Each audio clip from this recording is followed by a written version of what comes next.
Next topic जो हमें start करना है वो है एटॉमिक रेडियस।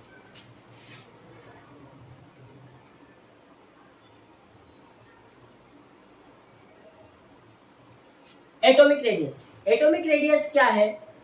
किसी भी न्यूक्लियस से वैलेंस शेल के इलेक्ट्रॉन्स के बीच की दूरी, न्यूक्लियस से वैलेंस शेल के इलेक्ट्रॉन्स के बीच की दूरी एटॉमिक रेडियस कहलाती है।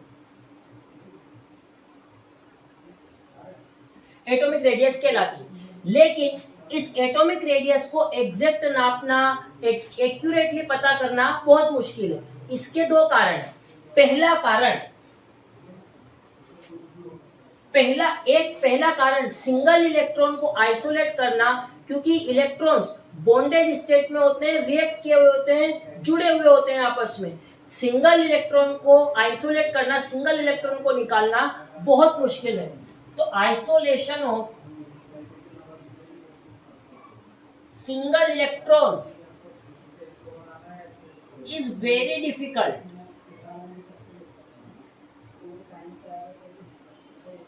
एक सिंगल इलेक्ट्रॉन को आइसोलेट करना बहुत मुश्किल है। अगर सिंगल इलेक्ट्रॉन ही नहीं होगा तो हम न्यूक्लियस से इलेक्ट्रॉन के बीच की दूरी कैसे देखेंगे? दूसरा है, एटम्स की बाउंड्री डिफाइंड नहीं है, फिक्स नहीं है कि इलेक्ट्रॉन यहीं पर ही पाया जाता है। इलेक्ट्रॉन्स की प्रोबेबिलिटी कहीं पे पाए जाने की ज्यादा होती है और कहीं पे इलेक्ट्रॉन्स की प्रोबेबिलिटी कम होती है। तो boundaries of atom is not well defined. Electron atom की जो बाउंड्रीज हैं ये वेल डिफाइंड नहीं होती है। तो अगर बाउंड्रीज ही डिफाइंड नहीं है तो आप न्यूक्लियस से इलेक्ट्रॉन के बीच की दूरी नाप ही नहीं सकते। अब इस समस्या को हल करने के लिए क्या करें? हमें कुछ तो करना पड़ेगा एटॉमिक रेडियस के लिए। तो हमने क्या किया, एक डेफिनेशन में थोड़ा सा चेंज किया, और जो मोर एक्यूरेट डेफिनेशन है एटॉमिक स्ट्रक्चर की, वो मैं आपको बताता हूं। तो जो नई डेफिनेशन, एक्यूरेट डेफिनेशन, वो क्या कहती है कि किन्हीं भी दो जुड़े हुए बॉन्डेड एटम्स के बीच में न्यूक्लियस के भी दो एटम्स के बीच के न्यूक्लियस की डिस्टेंस का half of inter nuclear distance of two atoms of homoatomic molecule। जैसे दो होमोएटम, जैसे कि हाइड्रोजन और हाइड्रोजन, ये मैंने हाइड्रोजन का एटम बनाया और ये भी मैंने हाइड्रोजन का एटम बनाया। दो हाइड्रोजन के एटम के बीच में दोनों न्यूक्लियस के बीच का जो डिस्टेंस है उसका हाफ, तो ये जो डिस्टेंस है ये रेडियस कहलाएगी, और ये जो डिस्टेंस है ये भी एटॉमिक रेडियस कहलाएगी। दो न्यूक्लियस के बीच की डिस्टेंस का हाफ, दो न्यूक्लियस के बीच की डिस्टेंस अगर ये है, इन दोनों डिस्टेंस का हाफ कर दिया जाए तो ये जो आपकी डिस्टेंस है ये एटॉमिक रेडियस कहलाएगी।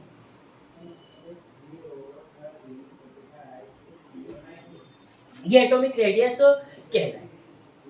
ये एक्यूरेट वाली डेफिनेशन इतना में पढ़ना है। अब जब दो एटम्स बॉन्डेड होंगे तो बॉन्डिंग के बेसिस पे हम अलग अलग टाइप से एटॉमिक रेडियस को निकाल सकते हैं। तो एटॉमिक रेडियस के भी कई टाइप्स होते हैं on the basis of bonding and chemical bonding of atoms. तो अब हमें कई टाइप के एटॉमिक रेडियस देखनी है। शुरुआत करेंगे हम पहला, कोवेलेंट रेडियस।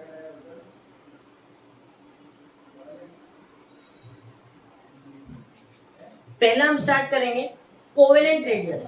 कोवेलेंट रेडियस में दो कोवेलेंटली बॉन्डेड एटम्स के न्यूक्लियस के बीच की डिस्टेंस का हाफ कोवेलेंट रेडियस कहलाएगी। जैसे कि हाइड्रोजन एंड क्लोरीन, ये हाइड्रोजन का एटम है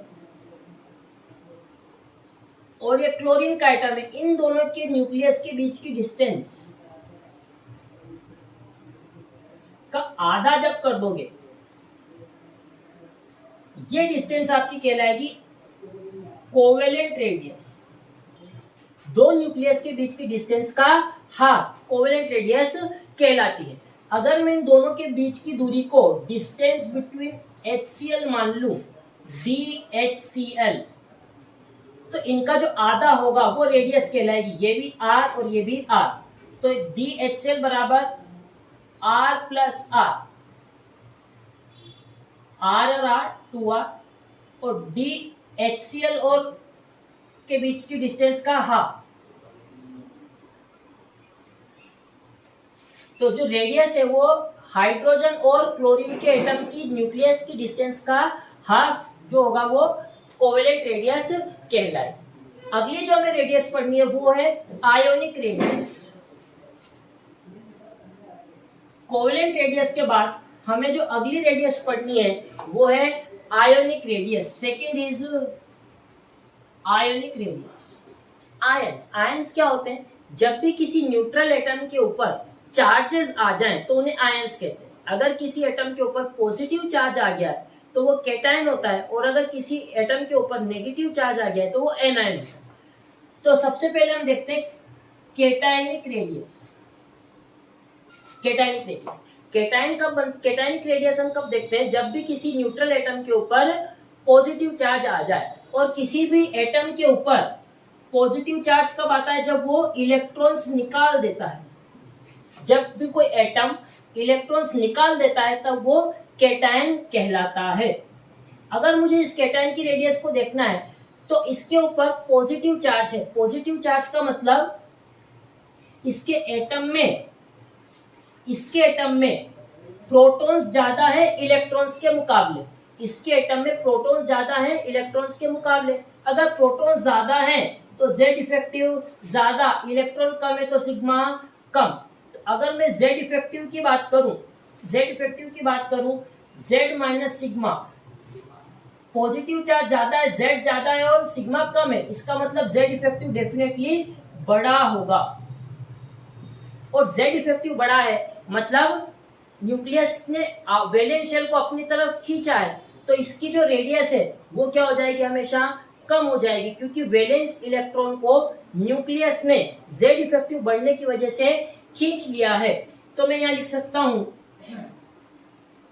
size of cation is always less than size of neutral atom. और मैं इस चीज को ऐसे भी लिख सकता हूं, size of cation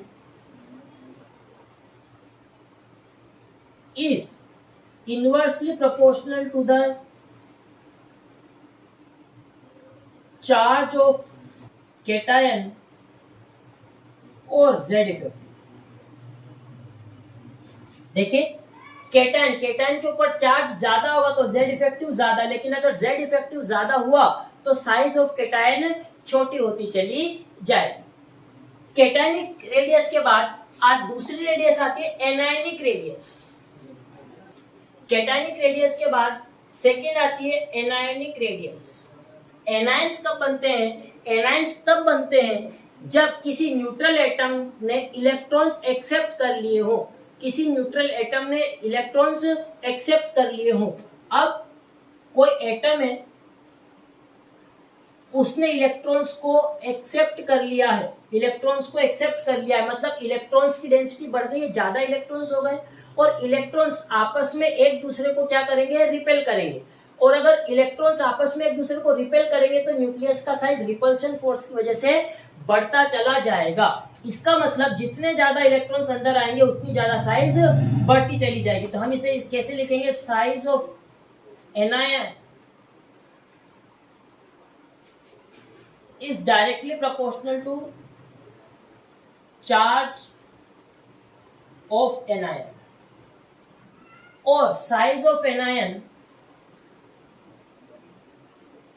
inversely proportional to Z effective।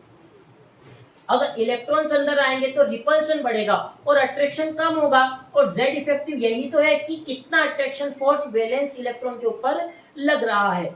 तो size of anion Z effective के इनवर्सली प्रोपोर्शनल है और साइज ऑफ एनायन चार्ज के डायरेक्टली प्रोपोर्शनल है। अब मैं कुछ सवाल कर देखता हूं, जैसे O-2 F minus, neon, Na plus और Mg+2। मुझे इन सब में एटॉमिक रेडियस का ऑर्डर पता करना है। अब इसमें देखिए, इसके ऊपर नेगेटिव चार्ज ज्यादा है, नेगेटिव चार्ज ज्यादा तो रिपल्शन ज्यादा, रिपल्शन ज्यादा तो जेड इफेक्टिव कम, और जेड इफेक्टिव कम तो अट्रैक्शन कम, अट्रैक्शन कम तो बाहर की तरफ जाने की टेंडेंसी ज्यादा होगी। तो यहाँ पे रिपल्शन ज्यादा है तो दूर जाने की कोशिश करेगा और इसकी साइज सबसे ज्यादा होगी।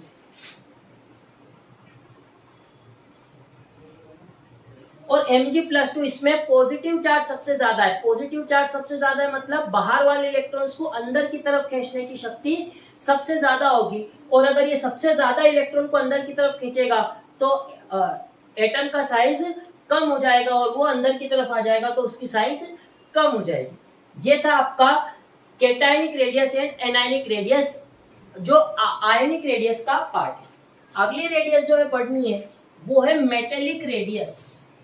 थर्ड जो हमें पढ़ना है वो है metallic radius. Metallic radius, metallic radius में मेटल्स के क्रिस्टल्स, जो मेटल के एटम्स होते हैं वो एडजेसेंटली प्लेस होते हैं। इनके बीच में ना ही तो कोई गैप होता है और ना ही ये ओवरलैप करके रहते हैं। तो दो मेटल के एटम्स के बीच में न्यूक्लियस के बीच की जो डिस्टेंस है उसका half, distance between nucleus of two atoms का हाफ जब आप करोगे तो ये मेटेलिक रेडियस कहलाएगी।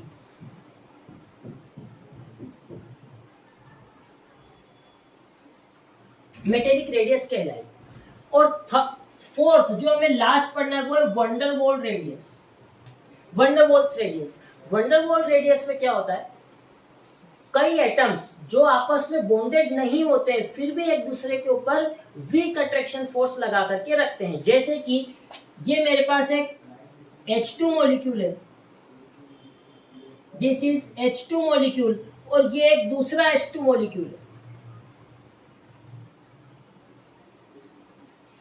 ये वाला एटम और ये वाला एटम दोनों आपस में बॉन्डेड नहीं है फिर भी एक दूसरे के ऊपर एक वीक अट्रैक्शन फोर्स लगा करके रखते हैं। तो दो एटम्स के न्यूक्लियस के बीच की डिस्टेंस का हाफ, दो न्यूक्लियस के एटम्स, दो एटम्स के न्यूक्लियस की डिस्टेंस का हाफ वंडरवॉल रेडियस कहलाती है।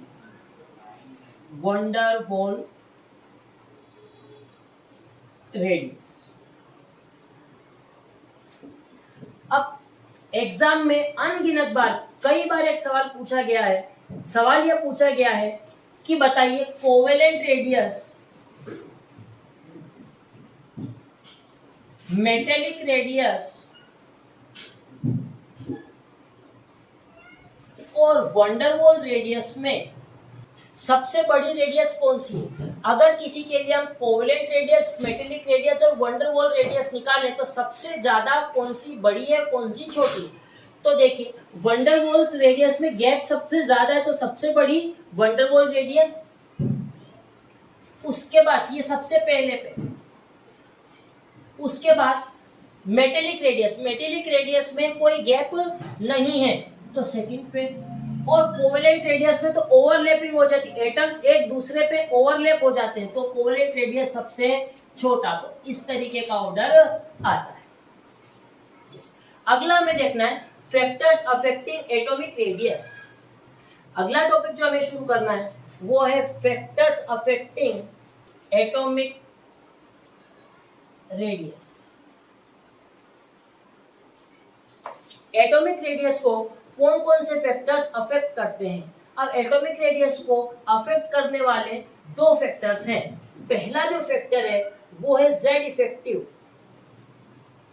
जेड इफेक्टिव, जेड इफेक्टिव क्या है, जेड इफेक्टिव है वैलेंस शेल को कितने फोर्स ऑफ अट्रैक्शन से न्यूक्लियस के अंदर की तरफ खींचा जा रहा है, मतलब force, total force of attraction Z effective कहलाता है। तो अगर Z इफेक्टिव ज्यादा फोर्स ऑफ अट्रैक्शन लगेगा तो इलेक्ट्रॉन अंदर की तरफ खींचेगा, और इलेक्ट्रॉन अंदर की तरफ खींचा मतलब शेल्स भी उसके साथ साथ अंदर की तरफ खींचेंगे और रेडियस छोटी हो जाएगी। तो Z इफेक्टिव अगर ज्यादा तो एटॉमिक रेडियस अपने आप कम हो जाएगी। पहला फैक्टर जेड इफेक्टिव, अगर जेड इफेक्टिव ज्यादा तो एटॉमिक रेडियस कम हो जाएगी, क्योंकि Z effective force of attraction को बताता है कि वैलेंस शेल का इलेक्ट्रॉन कितने फोर्स के साथ अंदर की तरफ अट्रैक्ट हो रहा है। अगर ज्यादा फोर्स से अट्रैक्ट होगा तो इलेक्ट्रॉन ज्यादा अंदर आ जाएगा और शेल्स भी अंदर आने की वजह से एटम की साइज कम हो जाएगी। तो जेड इफेक्टिव एटॉमिक रेडियस के इनवर्सली प्रोपोर्शनल है। और दूसरा जो फैक्टर है वो है नंबर ऑफ शेल्स। अगर नंबर ऑफ शेल्स ज्यादा तो एटॉमिक रेडियस भी ज्यादा। जैसे अगर एक शेल है तो उसकी साइज, उसका रेडियस कम होगा, बजाय कि अगर 2 शेल है या 3 शेल है। जैसे जैसे शेल्स बढ़ती जाएंगी एटॉमिक रेडियस बढ़ती चली जाएगी। तो मैं लिख सकता हूं number of shells directly proportional to atomic radius. ये 2 फैक्टर्स हैं जो एटॉमिक रेडियस को डिटरमाइन करने में काम आते हैं। अब हम इन दोनों का यूज करके पीरियड्स और ग्रुप्स में एटॉमिक रेडियस को देखते हैं। Atomic radius across a period. एक पीरियड में एटॉमिक रेडियस किस तरीके से अफेक्ट होती है।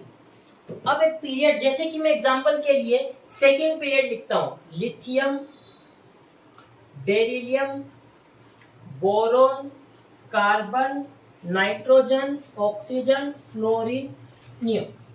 अब ये मैंने सेकेंड पीरियड के एलिमेंट्स लिखे हैं। लेफ्ट टू राइट पीरियड में जेड इफेक्टिव बढ़ता जाता है। क्यों बढ़ता जाता है? Z effective Z minus sigma होता है। Z effective is Z minus sigma. Z हर एक एलिमेंट में जेड एक एक से बढ़ता है, लेकिन सिग्मा कभी भी एक एक से नहीं बढ़ता। सिग्मा या तो 0.35 से बढ़ता है।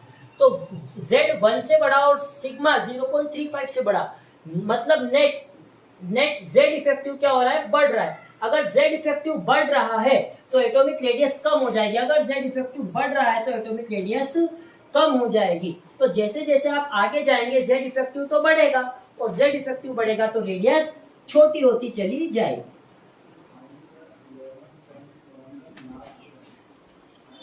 अब अगर मैं एटॉमिक रेडियस ग्रुप में बात करूं, अक्रॉस अ ग्रुप, अगर मैं एटॉमिक रेडियस एक ग्रुप में बात करूं, जैसे कि hydrogen, lithium, sodium, potassium, rubidium, इधर लिख लेते हैं, hydrogen, lithium, sodium, potassium, rubidium, caesium और फ्रेंशियम। इसमें एक शेल, लिथियम में 2 शेल, सोडियम में 3 शेल। तो जैसे जैसे शेल बढ़ रही, एक शेल का साइज कम होगा और 2 शेल का साइज ज्यादा होगा, एंड सो ऑन। तो जैसे जैसे आप नीचे जाओगे तो शेल्स का साइज बढ़ता जाएगा, तो एटॉमिक रेडियस भी साथ साथ में बढ़ती चली जाएगी। तो ये 2 फैक्टर्स थे जो एटॉमिक रेडियस को डिफाइन करने में काम आते थे। जेड इफेक्टिव बढ़ेगा तो एटॉमिक रेडियस कम, और नंबर ऑफ शेल्स ज्यादा तो एटॉमिक रेडियस भी ज्यादा होगी।